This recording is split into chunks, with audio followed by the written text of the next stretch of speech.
Hola, en aquest vídeo parlarem de les progressions geomètriques. A diferència d'una progressió aritmètica, on obteníem cada terme sumant un número en la posició anterior, una progressió geomètrica serà aquella que obtindrem a mesura que anem multiplicant el nombre anterior per un mateix nombre. L'exemple, comencem pel nombre 2, que el multipliquem per 2 i obtenim 4, que el multipliquem per 2 i 8, per 2, 16, per 2, 32, per 2, 64, etc. Abans, en les progressions aritmètiques, aquest nombre d'aquí, el que sumàvem, li dèiem diferència. En el cas de la progressió geomètrica, el nombre pel qual multipliquem l'anomenem raó i la representarem per la lletra R. En aquest exemple, la raó és 2. I per la pròpia naturalesa de les multiplicacions, veurem que existeixen diferents tipus de progressions geomètriques. Comencem per aquelles en què la raó és més gran que 1.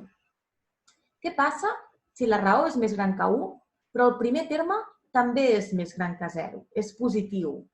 En aquest cas, la progressió sempre serà creixent, és a dir, cada terme serà més gran que l'anterior. Fixeu-vos, en aquest exemple. El primer terme és un nombre positiu, per tant, A sub 1 és més gran que 0, i la raó és 3. Si anem multiplicant per 3, 1 per 3, 3, 3 per 3, 9, 9 per 3, 27, cada cop el terme és més gran, per tant, la progressió és creixent. Ara, en canvi, fixeu-vos què passa si el primer terme és negatiu, és a dir, si A sub 1 és més petit que 0. En aquest cas, i estem mantenint la R més gran que 1, en aquest cas, la progressió serà decreixent, perquè cada cop el terme serà més petit. Fixeu-vos, comencem per un nombre negatiu, A sub 1 menys 0, que és menys 1. Si la raó és 3, i en aquest cas és positiva, tindrem que menys 1 per 3 és menys 3, menys 3 per 3 és menys 9, aquest hauria de ser menys 27, etc. En tots els casos, R és més gran que 1. Aquí he posat 0 i hauria de ser un 1. R és més gran que 1. Anem a veure què passa quan aquesta R, aquesta raó, està entre el 0 i l'1. En aquesta situació ens tornem a diferenciar també en si el primer terme és positiu o és negatiu. Si està entre el 0 i l'1, el que estem fent és multiplicar per un nombre decimal o per una fracció. Estem d'acord? Perquè no arriba a l'1 i, per tant, aleshores també serà positiu.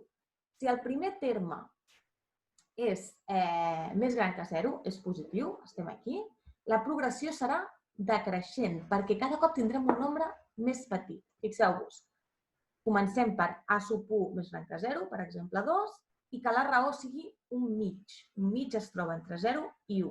2 per un mig és 1, per un mig, per un mig un quart, per un mig un vuitè. Cada cop el terme és més petit. En aquest cas serà decreixent. Però, si en canvi comencem per un nombre negatiu, si A sub 1 és més petit que 0, resultarà que la progressió serà creixent. Fixeu-vos, comencem pel menys 2, que és un nombre més petit que 0, menys 2 per un mig, menys 1, menys un mig, menys un quart, menys un vuitè. Cada cop aquest nombre s'aproxima més al 0 i, per tant, serà una progressió creixent.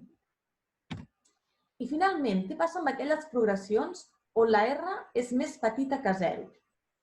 En multiplicar cada terme pel nombre negatiu, que seria la raó en aquest cas, el signe dels termes consecutius s'anirà alternant. Fixeu-vos.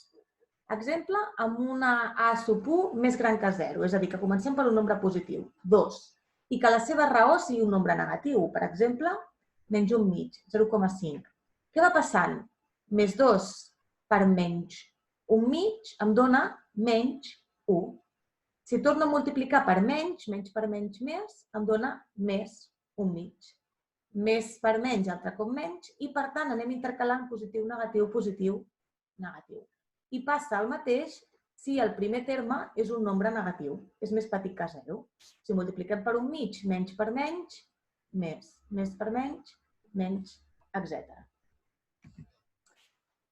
Igual que ens passava en les progressions aritmètiques, les progressions geomètriques també tindran el seu propi terme general. En aquest cas, en els apunts teniu com s'arriba a aquesta fórmula. La fórmula que sempre aplicarem en una progressió geomètrica és aquesta d'aquí. A sub n serà igual al primer terme de la progressió per la raó elevada a la n, és a dir, el terme que estem buscant, menys 1. En un exemple, l'exemple del principi, 2, 4, 8, 16, 32. El primer terme és A sub 1 és 2, no? El primer d'aquí. I la raó és 2 també, havíem dit, no? 2 per 2, 4, 4 per 2, 8, etc. Per tant, el seu terme general serà A sub n, que queda igual perquè serà el desconegut, igual a A sub 1, que és 2, per la raó, que també hem dit que és 2, elevat a n menys 1. I aquest seria el terme general d'aquesta progressió d'aquí. Com vaig dir en el vídeo anterior, cada successió té el seu propi terme general. Per tant, no podem generalitzar amb un de sol, sinó que haurem de buscar el terme general per cadascuna de les progressions amb les que treballem. Anem a veure un exemple. Ens diuen, en una progressió geomètrica, sabem que el terme que està en posició 7 és 192 i que la raó és 2. Ens demanen que calculem el primer terme i el terme número 10. Primer de tot, sabem que la fórmula general per trobar el terme general d'aquesta progressió és aquesta d'aquí. Així que el primer que fem és buscar A sub 1, perquè ja coneixem un terme. Si ja coneixem un terme vol dir que aquest A sub n ja el podem substituir per 192. I la n, que és el 7, també la podrem substituir. Com que també sabem la raó, podrem trobar A sub 1. Sí? Substituïm A sub n, 192. A sub 1, no el conec, per la raó, que és 2, elevat a 7, perquè és el terme que coneixem, menys 1. 192 és igual a A sub 1 per 2 a la 6, perquè és 7 menys 1, i per tant 192 és igual a A sub 1 per 64, que és el resultat de fer 2 elevat a 6. Així doncs, si aïllem A sub 1, el 64 passa dividint, tenim que A sub 1 és igual a 192 entre 64. I, per tant, el primer terme d'aquesta progressió en concret és 3. I ara tornem a aplicar la mateixa fórmula per trobar A sub 10. En aquest cas coneixerem l'A sub 1, però no tindrem aquest terme d'aquí.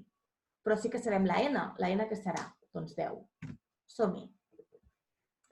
A sub 10 serà 3, que és aquest A sub 1 que acabo de calcular, per 2, que és la raó, elevat a 10 menys 1, perquè 10 és la posició que estic buscant. A sub 10 serà, per tant, 3 per 2 a la 9, 9 és el resultat de 10 menys 1, i A sub 10 és igual a 3 per 512. 512 és el resultat de 2 elevat a 9. Calculo i em dona que el desè terme és 1536. Seguim. Igual que fèiem també amb les aritmètiques, podem interpolar termes. Recordeu que interpolar termes era col·locar termes dintre d'una successió coneixent extrems. En aquest cas ens diuen, volem interpolar 3 termes entre el 6 i el 96 en una progressió geomètrica. Igual que passava a les altres interpolacions, aquí el que necessitem saber és la diferència, no, la raó. Si sabem la raó, podrem saber la resta de termes. Per tant, sabem que el 6 és el terme que està en primera posició i que 96 és el terme que està en quina posició? Doncs si el 6 és l'1, n'hi ha 3 més pel mig, 2, 3, 4, 96 està en la posició 5. Per tant, les dades són que A sub 1 és 6 i que A sub 5 és 96. Com hem dit, ja que sabem que hi ha 4 nombres abans, escrivim, per tant, altre cop l'expressió del terme general.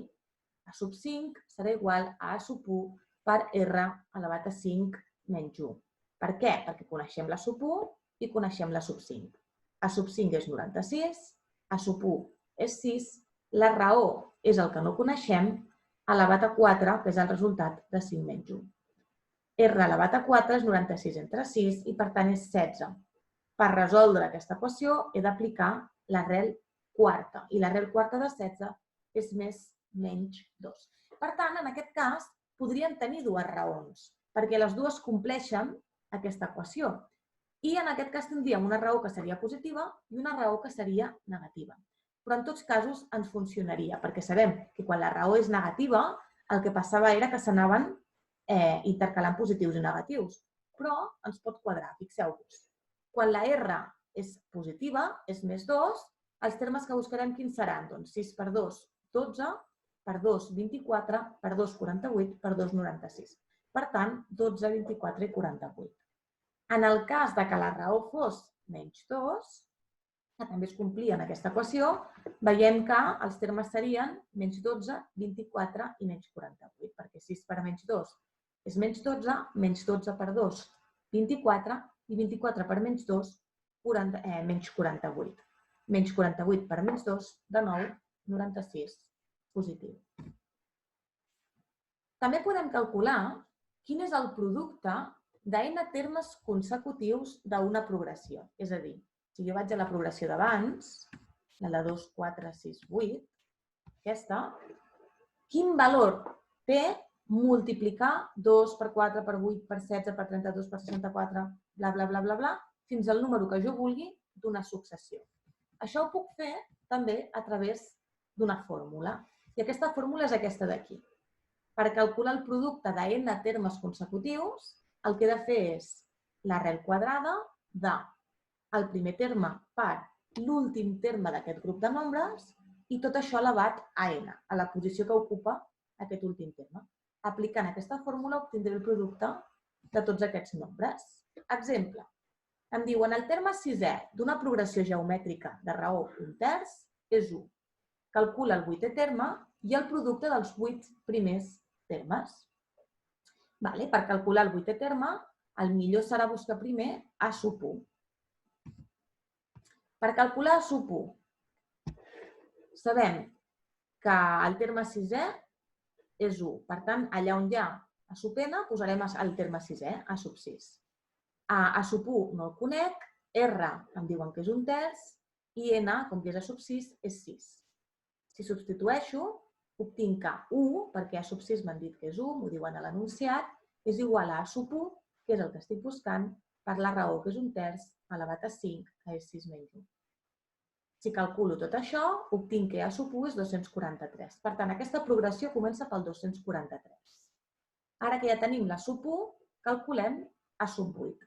De nou, apliquem la fórmula. A sub 8 és A sub 1, hem dit que és 243, per la raó elevada a 8 menys 1, que és 7. Si faig aquest càlcul, obtinc que el que està en 8a posició és un 9è en aquesta progressió geomètrica. Ja tinc A sub 1, ja tinc A sub 8, ja puc calcular el producte de A sub 1 per A sub 2, per A sub 3, per A sub 4, 5, per A sub 6, per A sub 7, per A sub 8. Això serà A sub 1, que és 243, per un 9è, que és aquest A sub n, i tot això elevat a 8, perquè la n, l'últim terme, era el que estava en posició 8. Això em dona arrel de 27 a la 8, que és el mateix que 27 a la quarta, i per tant aquest producte és 531.441. Finalment, la suma dels termes d'una progressió geomètrica. Això també ho fèiem en les progressions aritmètiques. Tenim dues fórmules i les dues ens serveixen, però serà en funció d'en quines circumstàncies estiguem. En aquest cas, necessitarem conèixer el valor del terme que està en l'última posició, de A sub n. En aquest cas, no. En aquesta segona fórmula, coneixent només quin és aquest últim terme, no quin és, en quina posició es troba, la n, ja en tindríem prou, perquè només ens cal A sub 1, aquesta posició i la raó. En aquest cas ens caldria saber també A sub n. Les dues fórmules són vàlides, però la que més utilitzareu segurament serà aquesta. Anem, però, a veure un exemple on podem emprar la primera. Ens diu, en una progressió geomètrica de raó 3, el terme sisè és 243. Calcula la suma dels 8 primers nombres. Com hem vist, necessitem A sub n, però també necessitem A sub 1. Per tant, el primer que farem serà buscar A sub 1. Apliquem la fórmula, sabem que A sub 6 és 243, A sub 1 no el coneixem, la raó és 3, i com que aquí hem de posar 6 menys 1, ens queda 5. Si aïllem aquesta A sub 1, veiem que és igual a 243 entre 3 elevat a 5, que és 1. Per tant, el primer terme d'aquesta progressió és 1. Calculem ara A sub 8. De la mateixa manera, A sub 8 serà igual a A sub 1, la que hem de calcular, per la raó, hem dit que és 3, per n menys 1, com que és A sub 8, és 7 menys 1. Apliquem la fórmula i ens queda que A sub 8 és 1 per 3 a la 7. I, per tant, 2.187. Ja tinc a sub 1, ja tinc a sub 8, només em queda aplicar la fórmula. S sub 8, és a dir, la suma dels 8 primers termes, és igual a aquest a sub 8 per la raó menys a sub 1 dividit entre R menys 1. A sub 8 per R menys 1, R menys 1. A sub 8 hem dit que és 2.187, R, la raó, ens ho deia l'enunciat, és 3, i a sub 1 ja hem vist que és 1. I tot això entre la raó menys 1. Calculant ens queda 6.560 entre 2 i que, per tant, la suma d'aquests primers 8 termes és 3.280.